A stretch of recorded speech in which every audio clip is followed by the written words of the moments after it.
The next step in the Israeli and Palestinian conflict has kicked off, and with it, we see many of the people who are supposed to be America first coming up and stepping up to the bat, that are supposed to be these people that don't want any more war. They want to detach ourselves from the foreign policy of the olden days, that of the neoconservatives that were pushing that of the new American century. And with that, we see that they have not abandoned this mentality, and it is so ingrained within them that they cannot escape it. They claim to be America first, but anytime Israel comes into the conversation, it's Israel first, America second. Let's go ahead and jump in. I did not plan to be starting this off with eudaimonia, but I thought this was a phenomenal tweet to really make this as our jumping off point, let's say. These men see themselves as waging a holy war. They are not merely freedom fighters fighting for a better material condition or political liberation. They are waging a holy war for the Holy Land. Everything else pales in comparison. The secular West must understand this. It won't. And that is absolutely true. Many of the people will not understand this, and this is exactly why we should not be getting into this fight, because it will be an endless battle of endless bloodshed, much like it has been for thousands of years. On to Scott Horton, he says, my whole feed is just right-wingers lusting to slaughter a couple million men, women, and children whose land it actually is in the first place, of course. Now on to Liberty Lockdown from Clint Russell. He says, there are State Department representatives that are absolutely salivating at the idea of invading Iran. They've wanted this for 20 plus years, oppose it loudly. This was General Wesley Clark in 2003. Pay attention closely to Country 7. And what he's referencing here when he's talking about this in this video is he's talking about the project for a new American century and what it means for America to have this ideal that after the Cold War, what we were going to do was we were going to dominate the 21st century with military and economic might. And that means that we would just have to control the dominoes when it comes to all of the chessboard pieces that would be tipping over endlessly. Once we started one, we would have to chase after the others so we could push this pursuit of power. And with it, we would see that we would finally have the new American century. Let's go ahead and jump into this clip. Right after 9/11, about 10 days after 9/11, I went through the Pentagon and I saw Secretary Rumsfeld and Deputy Secretary Wolfowitz. I went downstairs just to say hello to some of the people on the Joint Staff who had used to work for me, and one of the generals called me and he said, "Sir, you got to come in. You got to come in and talk to me a second." I said, "Well, you're too busy." He said, "No." He says, "We've made the decision. We're going to war with Iraq." This was on or about the 20th of September. I said, "We're going to war with Iraq. Why?" He said, "I don't know." He said, "I guess they don't know what else to do." So I said, "Well, did they find some information connecting Saddam to Al-Qaeda?" He said, No. He says, "There's nothing new that way. They just made the decision to go to war with Iraq." He said, "I guess it's like we don't know what to do about terrorists, but we've got a good military and we can take down governments." And he said, "I guess if the only tool you have is a hammer, every problem has to look like a nail." So I came back to see him a few weeks later, and by that time we were bombing in Afghanistan. I said, "Are we still going to war with Iraq?" And he said, "Oh, it's worse than that." He said, he reached over on his desk, he picked up a piece of paper, and he said, I just got this down from upstairs," meaning the Secretary of Defense's office today, and he said, "This is a memo that describes how we're going to take out 7 countries in 5 years, starting with Iraq and then Syria, Lebanon, Libya, Somalia, Sudan, and finishing off Iran." Like General Wesley Clark just said, it turns out we have 7 countries in 5 years as the plan, and that was the project for a new American century so America could dominate the economic and military order of the world. And with it, we see that they weren't able to hit the time scale that they desired, but we seem to be go ahead and goose-stepping our way to finally achieving interacting with Iran. Here's the deal. If you are not aware of the history of the conflict when it comes to Israel, Palestine, and the process of what was going on with Hamas and the I.D.F., as well as the correlations with Iran, well, Ron Paul was right about this decades ago. Much like Dave Benner says, yep, like just about everything else, Ron Paul was right about this. Let's go ahead and jump into this clip. I'm going to play it, and then we'll continue on. What's happening in the Middle East, and in particular with Gaza right now, we have some moral responsibility for both sides in a way, because we provide help and funding for both Arab nations and Israel.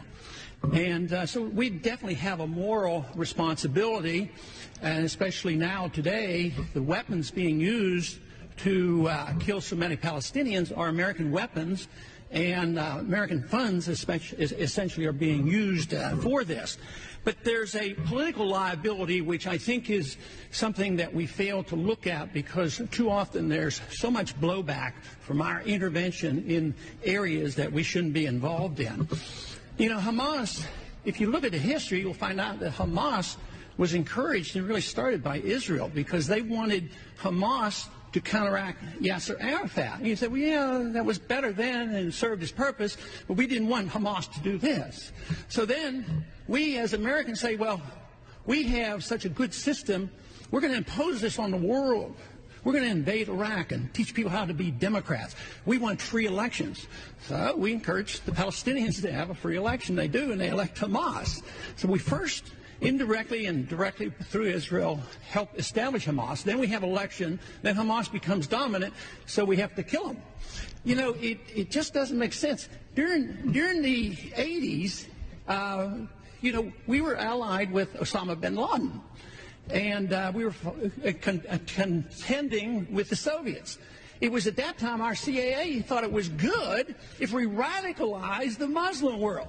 So we financed the madrasa schools to radicalize the Muslims in order to compete with the Soviets. There's too much blowback. There's a lot of reasons why we should oppose this resolution. It is not in the interest of the United States. It's not in the interest of Israel either. Perfectly elucidated by Ron Paul. And the thing that he says is, well, we created Hamas, and by we he means Israel, to go ahead and solve this other problem. And the thing is, this is not the first time this has happened in history. They may have actually been inspired by someone like, I don't know, the United States. And much like what happened when the United States did this, it turned on them, went awry, and ended up striking them back. What happened with the United States? Well, we were funding the Mujahideen during the Afghan-Soviet War, and then after that, the Mujahideen had extreme hatred for the United States because of our propping up of Israel, and this was seen in Osama bin Laden's doctrine towards the United States. They explained why they attacked us on 9/11. What was his purpose? To extend us abroad in a war of imperialist overexpansion that will completely destroy our currency, bankrupt us, expand us so thin with our expansionist powers going ever further, and with it, it would make our power wither, which would completely annihilate our capacity to actually have any power within our own borders to protect ourselves from the inevitable cultural decay that would come from that. I don't know about you, but it seems like that was pretty spot on. And the thing is, like we saw, he learned this from history, from the United States and what they did with the process of funding the Mujahideen in the process of trying to bleed the Soviets dry. He saw that he couldn't defeat us on our own soil, but what he could do was make us fight in the middle of a desert to extend ourselves 7,000 miles away from our border, which would bleed us dry entirely. And with that, what do we see? Now we see the process of what we now suffer. All the trillions of dollars in debt, 33 trillion at a total currently right now, all of the lives lost, the people that died in Afghanistan, all of the people that died throughout all of the wars in the Middle East that were pushed by the United States and our foreign policy. Nonetheless, let's go ahead and get back into the topic. Here we see footage of Hamas infiltrator using a motorized hang glider to get into Israel. This is insane. And this absolutely is insane. This is something that seems like it would be out of a movie. Also, one thing I don't understand is how did they get into Israel with Israel having the strongest borders on the entire country? They genuinely do not have a capacity for you to enter without any bypassing of restrictions. Also, the Iron Dome being down, which allowed so many missiles to rain in. Was this an intelligence failure? Was this intentional so it would allow further attacking so they could eventually wipe out Hamas? I'm truly not sure. So, like, we see someone flying in, and one thing we need to talk about is that this is really going to kick off and how it's going to involve NATO countries as well as many people in the West. Breaking. The woman whose body was seen in a video in the back of a pickup truck driven by a Palestinian terrorist group to Gaza has been identified. 30-year-old Shana Luke was a German citizen visiting Israel to attend a music festival for peace held near the Gaza border fence. So she's attending a music festival because she wants there to be peace between these groups. And there is footage of her dead, lifeless body in the back of a truck and I will not be showing it, obviously. It is quite morose. Rest in peace to this poor person who wanted the best for both sides and was sadly torn asunder by these barbarous fucking animals. And by that, I mean anyone that is willing to commit violence upon an innocent person by viewing them as less. Because that is all you are if you would degrade the value of someone's humanity, much like that of what the IDF do, and much like that of what Hamas do. Because these are just two terrorist organizations vying for territory. On we see from Mario Nafwal. Let's go ahead and jump into this so we can start reading all of what's going on. Breaking: Saudis hold Israel responsible for the latest developments. An official statement from the Saudi Ministry of Foreign Affairs. The Kingdom of Saudi Arabia holds Israel responsible for what has transpired due to its repeated provocations and deprivation of the rights of the Palestinians. This shatters any hope for a swift resolution of the conflict. It alters the landscape concerning the Abraham Accords and the normalization of the retaliations. The Abraham Accords being the peace deals that Donald Trump got the Abrahamic countries to sign when it was coming to all of the warring processes that were going on within the Middle East. What we see is at least 40 Israelis are confirmed dead with 750 injured. The Palestinian Health Ministry reports that according to their preliminaries, 161 people have been killed and 931 injured. And there will be so many more that are unfortunately taken from their families when it comes to this conflict. Let's go ahead and jump in, and here we have Brian Krasenstein. Let's go and see in what we have. It says, a summary of the 6 leading GOP presidential candidates' reactions. Donald Trump blames Biden. Nikki Haley speaks out in support of Israel without political undertones. Ron DeSantis makes it almost all about Joe Biden and completely politicizes it all, blaming Biden. Vivek Ramaswamy stands with Israel and doesn't make it political. Mike Pence makes it almost all about politics, blaming Biden and the $6 billion ransom. And what he means by $6 billion ransom is he's referring to the fact that there was $6 billion that was given to Iran. And with that, many people are speculating that this was used to fund Hamas so that they could go ahead and launch this attack on Israel. And here he says, Tim Scott, politics is out of it and supports Israeli with a strong statement. Alrighty, so I do not really like Brian Krasenstein that much, but he's someone who's opposition to me when it comes to the political spectrum and the ideological framework of how you would view something like this. I would consider him to be far more blue-pilled. But if you would like to go ahead, read this, everything will be linked in the description down below. If you want to go ahead, sort through all of the stuff that I have, let's go ahead and jump into Kim Iverson. And Kim Iverson, I would say, has the right take. The war raging in Israel was 100% provoked and a long time brewing. Like the current Russia-Ukraine conflict, many have been warning of this for a very long time. Israel has been subjugating and torturing an entire group of people for decades. How long did anyone think they could go before rising up and defending themselves? War is horrendous. I am horrified by all those who die on both sides of any war. Israel needs to get serious about negotiating a genuine good faith peace agreement with Palestine, or this will happen again and again. She's absolutely right. And now on to RFK Jr. RFK Jr. dropping the ball as he's been doing consistently in recent weeks. The ignominious, unprovoked, and barbaric attack on Israel must be met with world condemnation and unequivocal support for the Jewish state's right to self-defense. We must provide Israel with whatever it needs to defend itself now. As president, I'll make sure that our policy is unambiguous so that the enemies of Israel will think long and hard before attempting aggression of any kind. I applaud the strong statements of support from Biden's White House for Israel in our hour of need. However, the scale of these attacks means it is likely that Israel will need to wage a sustained military campaign to protect its citizens. Statements of support are fine, but we must follow through with the unwavering, resolute, and practical action. What that means is innocent people will die on both sides, no matter what, and we must fund it. Your tax dollars, and do not get me wrong, do not underestimate the scale of which this conflict has the capacity to escalate. They will be gladly sending your sons, daughters, brothers and sisters, mothers and fathers to go die in a war 6,000 miles away from you so you can go die, all for the principle of what Israel wants. He finishes by saying, America must stand by our ally throughout this operation and beyond as it excuses its sovereign right to self-defense. Well, here's the deal. I'm not in favor of supporting countries or foreign aid, and neither are a lot of people. And many of the people that would have supported RFK, well, they're not going to with this take. And here we can see back to Kim Iverson. Here's Robert F. Kennedy Jr. losing votes as he advocates for Israel to carpet bomb Gaza and continue to create the very situation that provoked the current events. If you lock people into a small area, deny them basic rights like water and electricity, and bomb them any chance you can excuse, they are bound to retaliate and defend themselves. I am horrified by what is happening on any battlefield. War is ugly, people die. We need to advocate for peaceful resolutions to both the Ukraine-Russia conflict and the Israel-Palestinian conflict. And she's absolutely correct. And now we go on to Mike Pompeo. Absolute warhawk, genuine scum of the earth. I cannot wait for the Grim Reaper to take this man down to the pits where he belongs. Unprovoked aggression by Hamas terrorists, he says. Again, Israel has the right and must defend its people and the nation. America provided $6 billion to Iran, fueling terrorists like Hamas, while the State Department demands Israeli victims of aggression stand down. So indecent. The U.S. must, as we've done with the people of Ukraine, lead the charge to protect basic human rights and sovereignty for nations.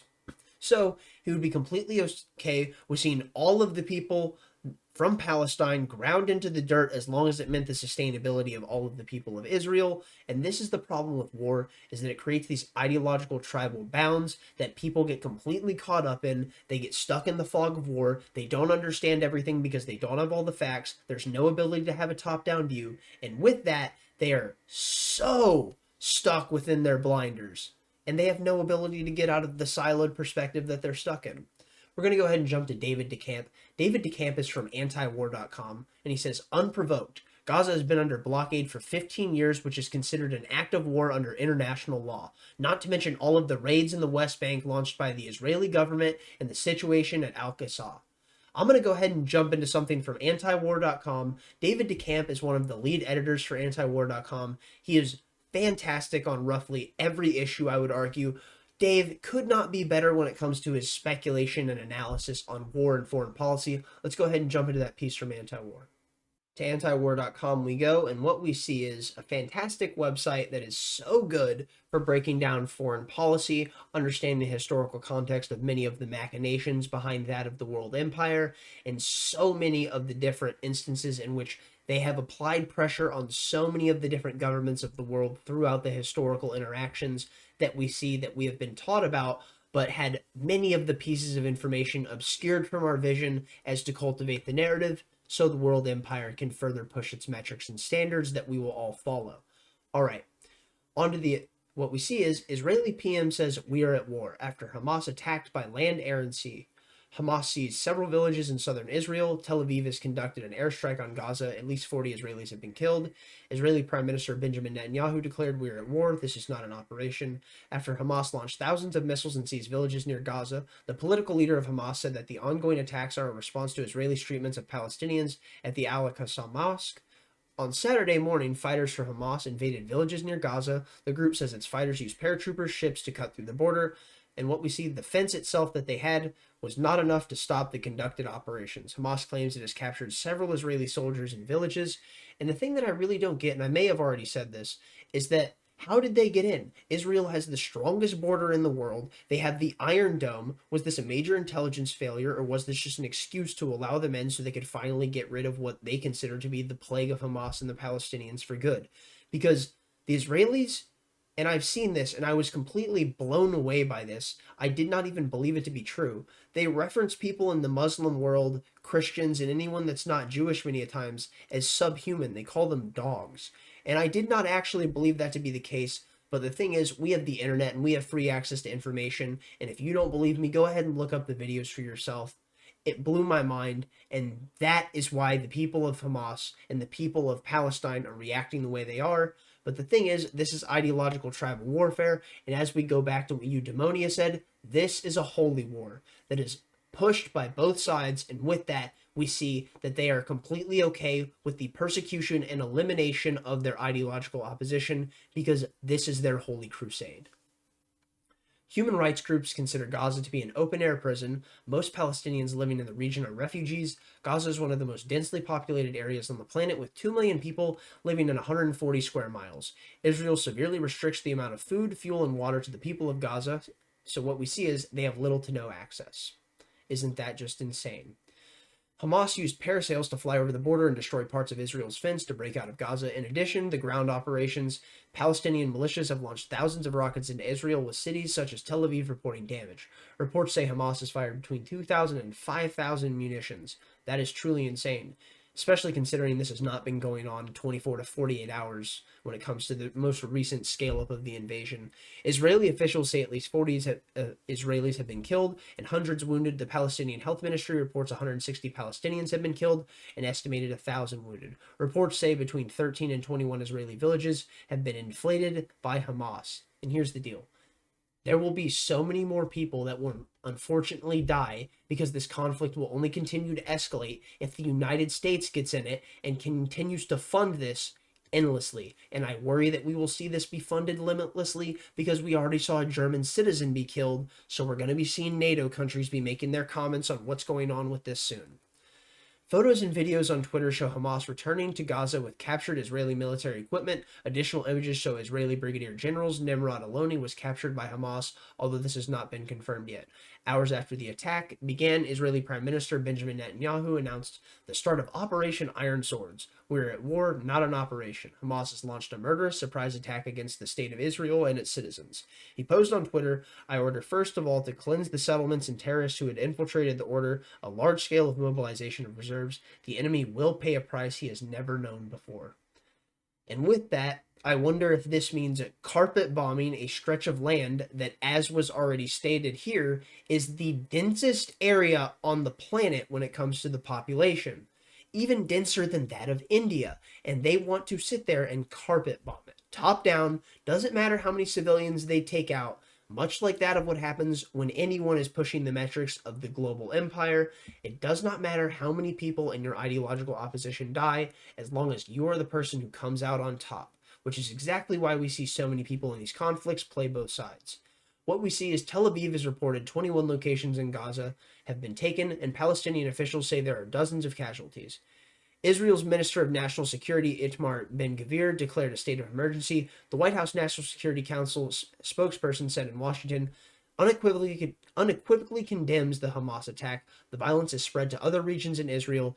In East Jerusalem, Israeli soldiers fired tear gas at Palestinian protesters. An Israeli police station was set on fire in Jerusalem in the West Bank. Occupying forces shot a Palestinian man.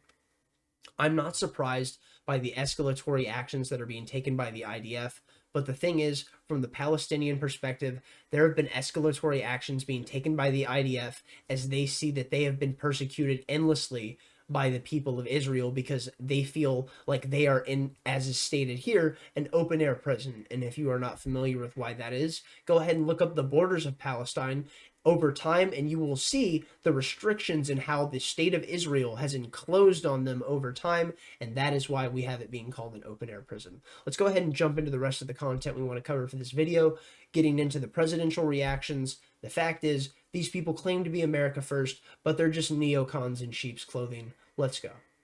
We've already used Brian Krasenstein's tweet once in this video, but I wanted to use it as a jumping off point because the thing is, it elucidates perfectly that all of the people in the administration, whether it comes to the people that claim to be America first or the people that are towing the establishment line, when it comes to Israel, they all always end up towing the establishment line.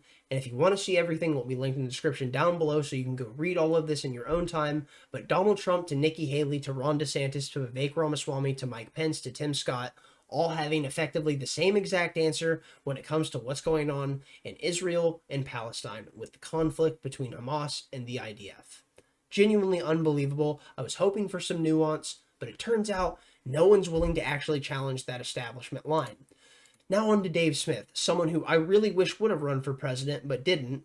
And the thing is, the only two people that I can consider that are actually America First candidates who would actually tell it how it is when it comes to Israel and Palestine are the people that are running under the banner of the Libertarian Party, being Joshua Smith and Michael Rectenwald. I will be making videos on them quite soon. I have a backlog of videos that are already created that will be coming out in the coming days, so those will be worked on in due time. Now let's go ahead and get back into Dave Smith. The Hamas attack on Israel was horrific. Criminal and so stupid. It guarantees further suffering for their own people. The problem in America is that most people have a simplistic view of the situation that is completely removed from reality. They assume normal relations, and then out of nowhere, these savages just attack. The reality is the treatment of the people in Gaza is also horrific, criminal, and stupid, and also guarantees further incidents like this. I was going to say indictments, but this isn't Donald Trump under the law. We should root for peace and recognize that all innocent life is precious, and we should all recognize that DC should stay the hell out of it. And that's absolutely true. DC should stay the fuck out of it, because with DC staying out of it, that means that they're not sending your sisters, your brothers, your mothers, daughters, uncles, and aunts to go die in this war, because they will gladly go send you, your nephews, your nieces, your cousins, and everyone else you love to go die to stretch that of the metrics of the world empire, to place the flag 1 inch further, as long as it means one more body was sacrificed to set the standards of the world empire. And if you think I'm exaggerating, go ahead and look at the long arc of history and that of how the world empire has expanded consistently without any thought to the fact of how many people will die through their pursuits.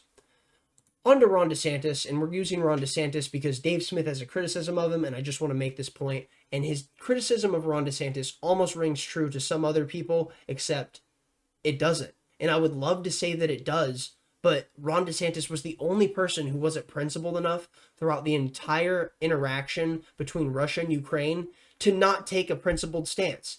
And here he says the dastardly terrorist attacks perpetrated against the innocent Israeli civilians by Iran back the terror group Hamas deserve swift and lethal response. And Dave Smith says DeSantis has been over backwards to not take a position on Ukraine for the last year, but it takes less than 24 hours for him to be all in on Israel's war. Screw this guy. And I absolutely agree. Screw Ron DeSantis. Anyone that was aware of what Ron DeSantis was saying and his voting record in Congress before he was a governor knew that this person was not up to the caliber when it came to be president, because he was nothing more than a neocon and a war hawk in sheep's clothing, claiming to be America first. Alrighty, now on to Ian Myles Cheong. I wasn't sure if I liked Ian Myles Cheong or not, but now I'm pretty convinced that I hate him.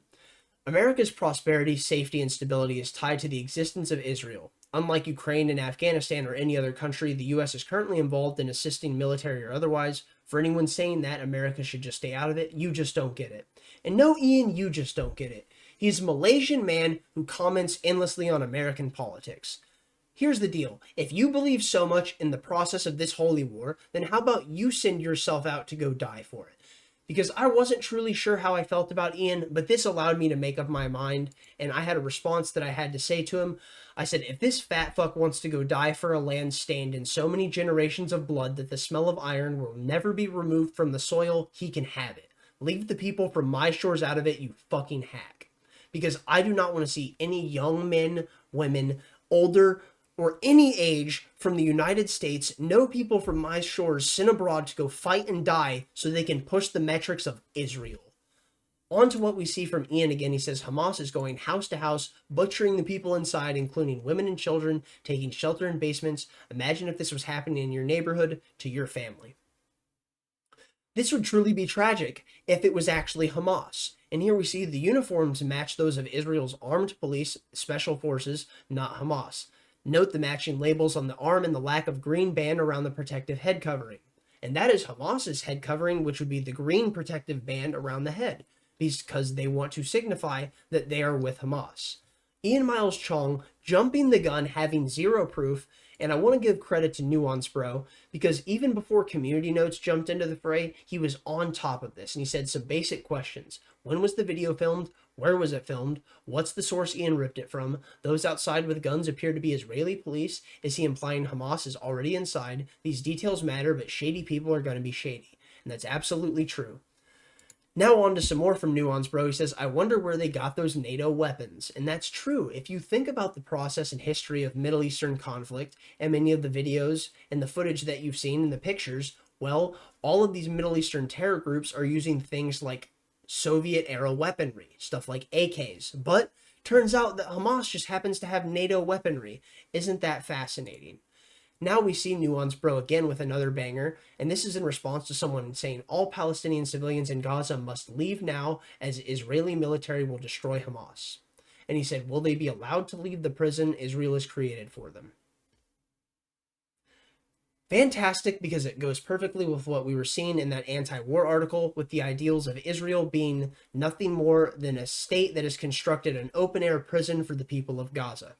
Now we go on to another one from Nuance Bro, and this is in response to Joel Polak. He says, I have broken the Sabbath and Jewish holiday to deliver this message. Israel should wipe out Gaza, allow 48 hours to evacuate women and children and the elderly, destroy everything that remains, plow it under and annex it to Israel. This is the end of Hamas and Palestinian terror. And Nuance Bro responds with a simple statement, but a true one. So a call for genocide. Everything I have that I've used will be linked in the description down below, as well as Nuance Bro's YouTube channel. He's genuinely fantastic. He doesn't cover foreign policy or world news. He usually covers local things like crime, as well as stuff like gun protests, as well as the NRA. He recently covered the border. His channel will be linked in the description down below. He's fantastic. I cannot recommend him enough. Another local Houstonian, great guy. Now we're going to go on to Lauren Chin, also with a similar take, saying this is a literal call to genocide in response to the same exact tweet. My apologies for the interruption, but apparently what came next of what I was saying was deemed, well, a bit too much for YouTube, and they deemed it insensitive. So, couldn't have that in the video, but nonetheless, we carry on. Let's go ahead and jump into this section where I'm talking about an article from History.com about the sinking of the USS Liberty. From History.com, we have the context that is applied to the Israeli attacks on the USS Liberty in 1967. During the Six-Day War, the Israeli aircraft and torpedo boats attacked the USS Liberty in international waters off Egypt's Gaza Strip. The intelligence ship, well marked as an American vessel and only lightly armed, was attacked first by Israeli aircraft that fired napalm and rockets at the ship. The Liberty attempted to radio for assistance, but the Israeli aircraft blocked the transmissions. Isn't that fascinating? Eventually, the ship was able to make contact with the U.S. carrier Saratoga and 12 fighter jets. The 4 tanker planes were dispatched to defend the Liberty. When word of their deployment reached Washington, however, the Secretary of Defense Robert McNamara ordered them recalled to the carrier, and they never reached the Liberty. The reason for the recall remains unclear. Go ahead and let your mind spool and wonder as to why that's the case, because he was never pressed on it, there were never any further questions asked, and he never actually felt the need to explain. Isn't that just interesting? Back in the Mediterranean, the international air raid against the Liberty was over. 9 of the 294 crew members were dead and over 60 were wounded. Well, suddenly the ship was attacked by Israeli torpedo boats, which launched torpedoes that fired artillery at the ship. In all, 34 Americans were killed and 171 were wounded in the 2-hour attack. In the attack's aftermath, the Liberty managed to limp to a safe port. Israel later apologized for the attack and offered $6.9 million in compensation, claiming that it had mistaken the Liberty for an Egyptian ship. However, Liberty survivors and some former U.S. officials believe that the attack was deliberate, staged in fact to conceal Israel's pending seizure of Syria's Golan Heights, which occurred that day, or the next day. The ship's listening devices would likely have overheard Israel's military communications planning this controversial operation. And here's the deal, for people wondering about the fact of, no, they certainly had no idea, they would have never done such a thing. Here we see, but sir, it's an American ship. Never mind, hit her. When Israel attacked the USS Liberty. The Americans have findings that show our pilots were aware that the ship was American, a newly published document by the State Archives shows. I'm going to go ahead and leave it there.